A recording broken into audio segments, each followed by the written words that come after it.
Well,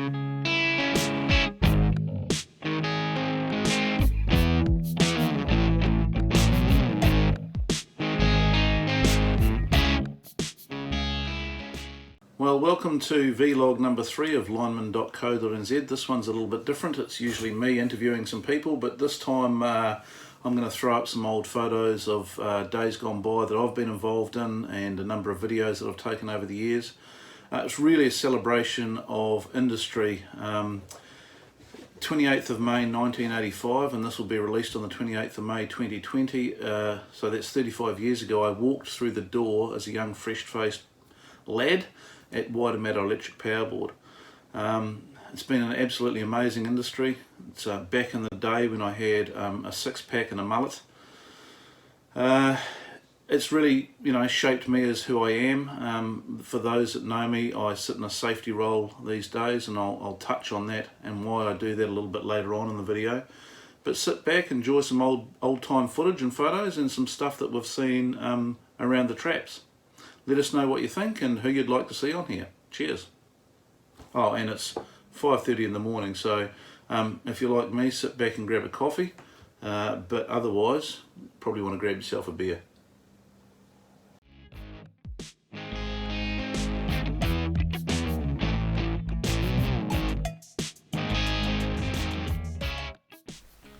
So you saw this letter pop up earlier, but I started off on $6.12 an hour. We actually got this a couple of days or a couple of weeks before actually the start date. So it was some good money back then. I think it was about $100 more than what I was getting paid at the current time working at a aluminium window manufacturing place. So we did our 3 months preliminary training, pretty much like you do these days, and once you completed that, you were then off to line school. So line school was at Henderson, WEPB depot. Nothing's really changed with regards to what I see in the training today that was being offered back then. You went to school for a block course, and then most of the learning happened out on the tools. So I managed to collect a few old lineman handbooks over the years. I'm pretty proud that we've got those. I don't have the first edition, so I'm still hunting that down, but I've got every other edition since then. So trainees managed to do okay in the trainee area.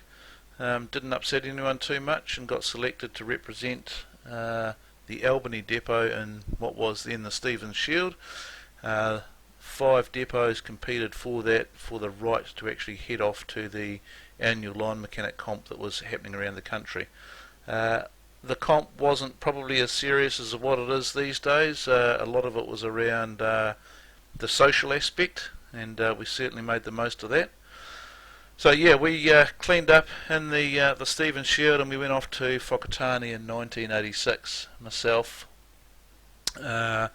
Roger Brewer as the foreman in the middle there, Dave Mayes left hand side, and Dan Lasson. We didn't actually win anything there, but we had a damn good time, and certainly set some memories up for me.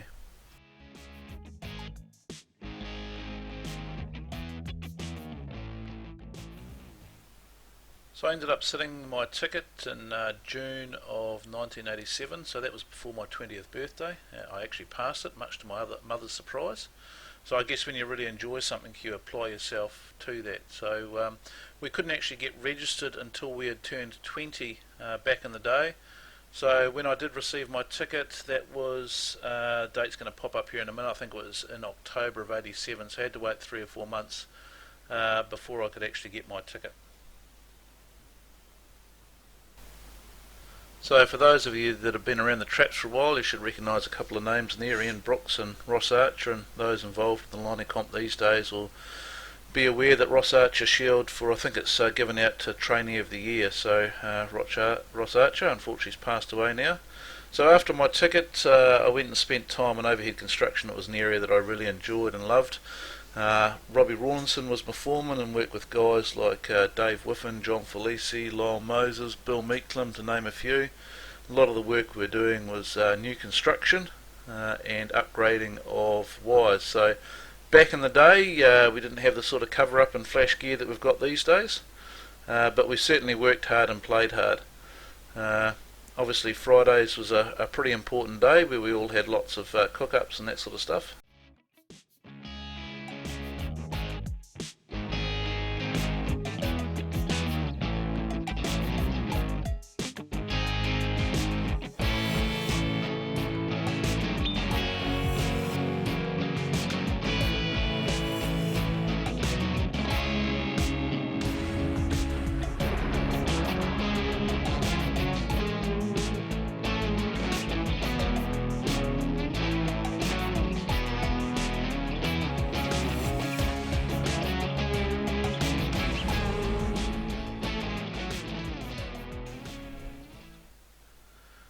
I think one of the things that linemen really appreciate is, I'm not sure other people get this, that when the chips are down and shit's hit the fan, that we really come together as a family and get out there and do it, whether it be a carvey pole or major storms. And I think back in the day, '87 was Cyclone Bowler, and that sort of set the benchmark. There's been a few other storms since then that I'm aware of that we've personally gone out and helped on snowstorms down in the Unison area and high windstorms and Powerco area. Obviously the Christchurch earthquake was significant and people sent work crews down there. And more recently, I know the network that we work on had a big storm in April.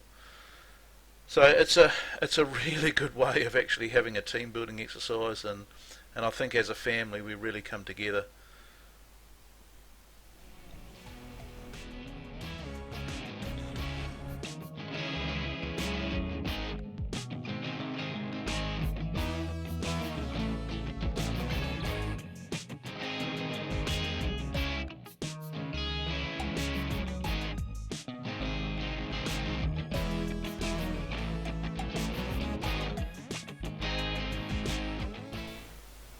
From competing in a Liney comp in '86, later on in life I was asked to become a judge at Liney comps, which I gratefully accepted and undertook, and a fabulous time doing that. And also part of Lineman.co.nz, we got involved in sponsoring a number of the events. And here's a few of those winners over the years, getting some prizes from us.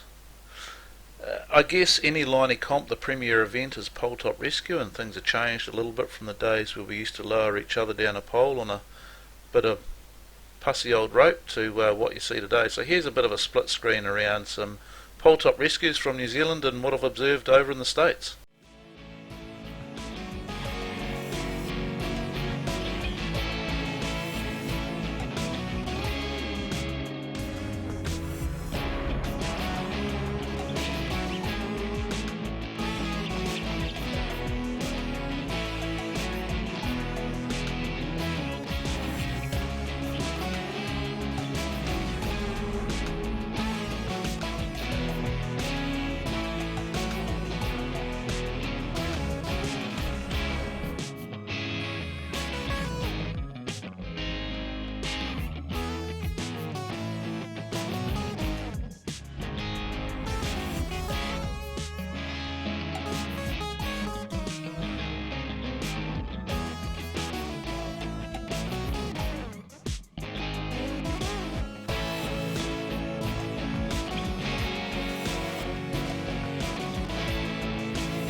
In 2005, after attending a few Liney comps and that sort of thing, and noticing how well we all got on, as you would, being a whole bunch of Lineys, it was the only sort of time we really caught up. So this is pre-Facebook days. Decided to set up a little website called lineman.co.nz, and that's been going for 15 years now.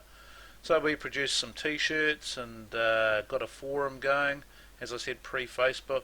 We also developed some beanies and caps, and even went international. So for those of you that have been to Scotland, you'd recognise some of these monuments. But here's a lineman.co.nz beanie making a stage there.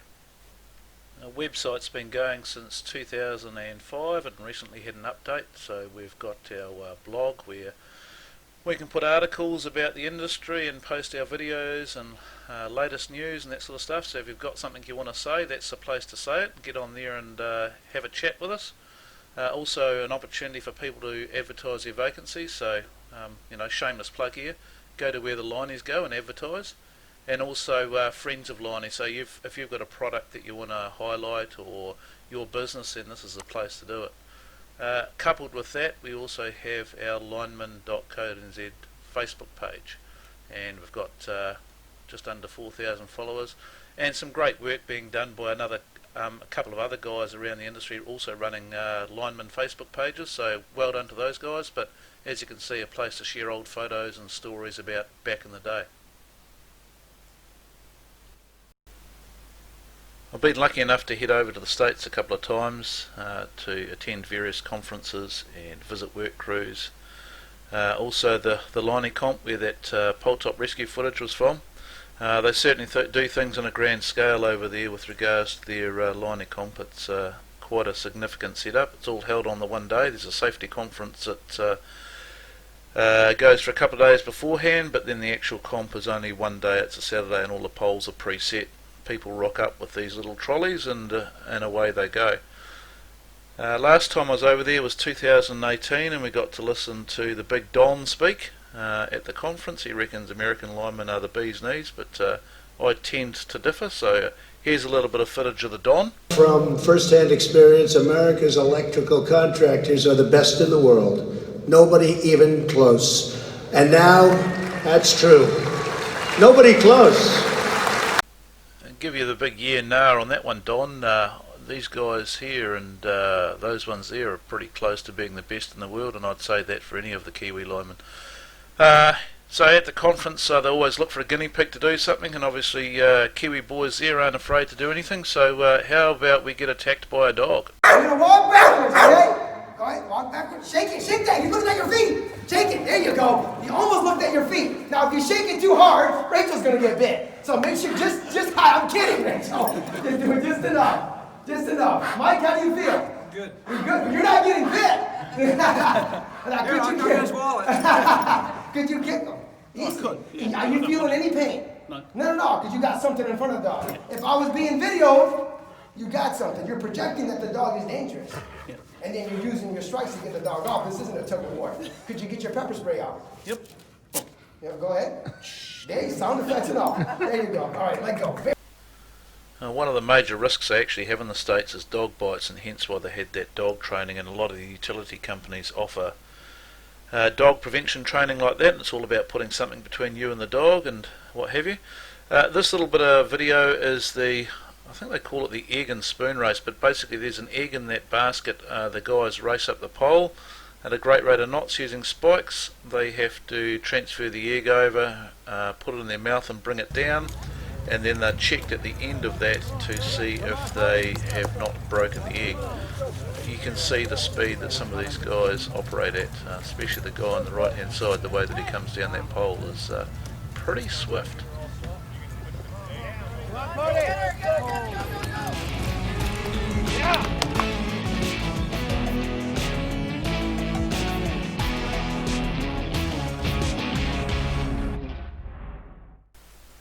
Back in the day when we were employing trainees, you'd see a lot of trainees come and go as a lot of the sorting out happened sort of behind the back of the line truck. People decided that the environment wasn't for them, or the guys decided that they weren't a right fit for the environment. People didn't like the outdoors or the heights, so a number of companies are doing different things around the traps now with regards to how they're employing people, but I thought I'd share a little video of what we've been doing for a number of years now at Electrics. If this isn't your cup of tea, just skip through the next sort of 6 or 7 minutes, but it gives you an insight as to how we're selecting the people. It's important to us that we select, train and retain the right people for our business and our industry. Traditionally over the years, people have had CVs come across their desk and they've made a selection based on how well some have presented themselves in the CV as to who would or wouldn't get an interview. Our thinking was that that system's probably flawed, because if we had 100 CVs in, we might select 15 people for an interview. There were 85 potential candidates that missed out. So the pre-selection day gives everyone an equal opportunity to come along and present themselves in the best light, give everything a go. So not only are we doing an assessment on their abilities, but it's also a chance for the potential trainee to have a look at what this industry is about. They can make a decision as to whether this is the right industry for them. So all round a win-win solution for us.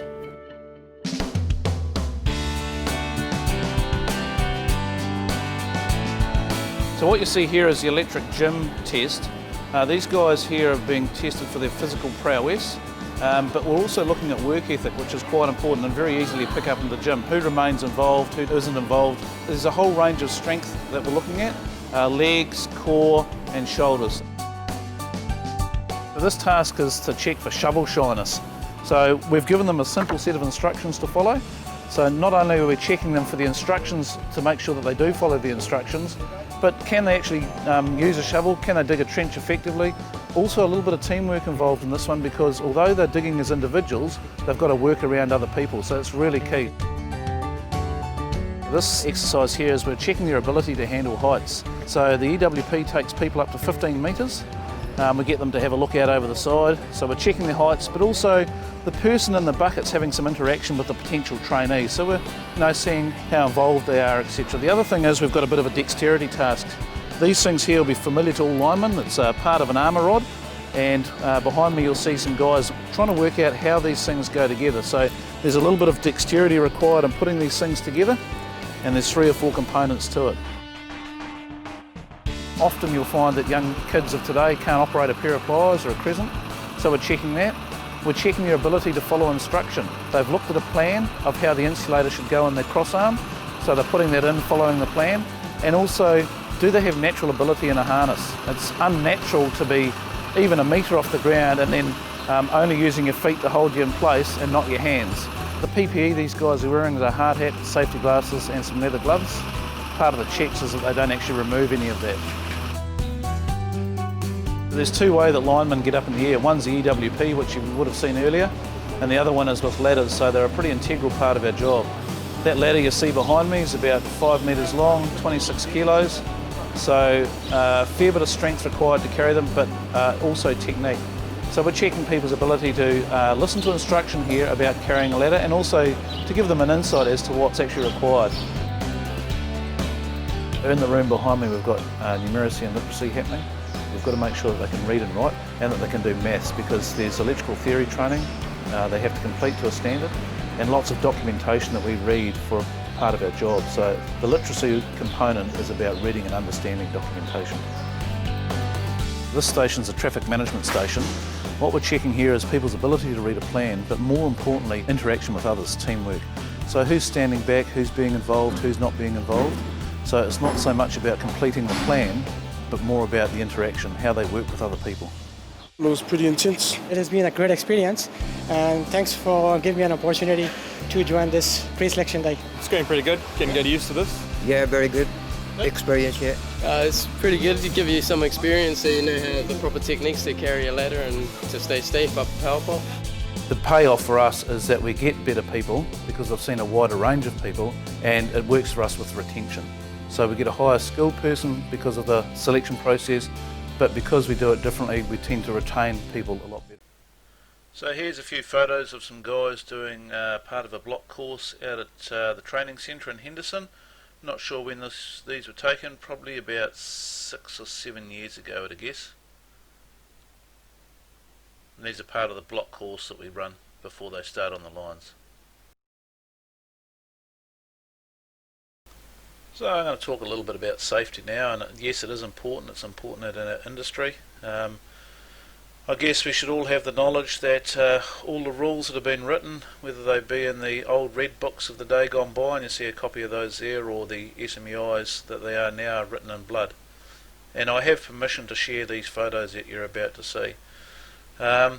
This was an event that happened a number of years ago where an employee suffered a flashover and suffered some significant burns. Thankfully they're all healed up now, but yeah, I've never been in a position where I've actually had to go and see someone's significant other and say that they haven't been or won't be coming home, but what I have had to do is sit next to these people and interview them as part of our accident investigations and that sort of stuff. I do sit on the SSPG, or it's the Safety Standards and Procedures group of the EEA, and am responsible with a whole lot of other people in writing these rules for industry these days. And I feel as though it's a duty that I have to the industry as part of giving back. I know that we often get knocked for what we produce, but it is for the betterment, whether you see it or not, of you out in your workspace. But what I would say to you guys and gals is that if you don't like something, then you better get involved and start providing some feedback to these sorts of things. I'm not going to harp on about it, but that's all I've got to say on that matter, and yeah, want to see you guys involved in industry, and hopefully you get something out of it as I have.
So the young fella you see there on the left hand side is Chris, and he was just featured in that video. I just want to say that New Zealand industry wouldn't be the industry that we have today without the diversity we've got of the people we've brought in from the Philippines or South Africa, the UK, or the islands for that matter. So big ups to you guys. I know it's a massive thing to move your families from one side of the world to little old New Zealand, but thanks to you for making the industry where we are today.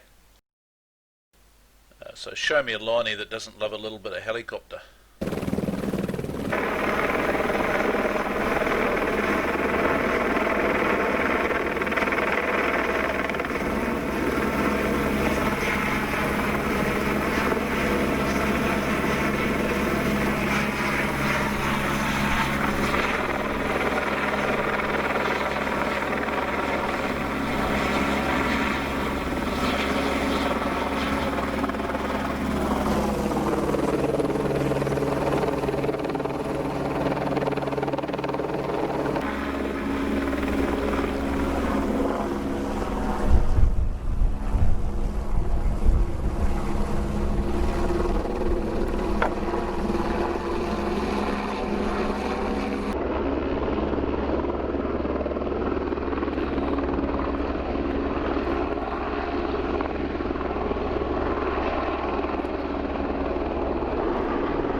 Well, just about a wrap, folks. Just wanted to wrap up by saying, from a fitness point of view, you've got to look after yourselves. If you get the opportunity to set yourself up with a workplace gym, I'd definitely look at that.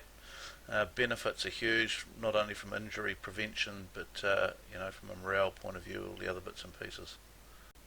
As I said earlier, right at the beginning, you used to have a six-pack and a mullet. Well, that doesn't happen anymore. I guess we've got a flabdominal and we've all lost a bit of hair. This photo here is actually the class of 87, so the four of us.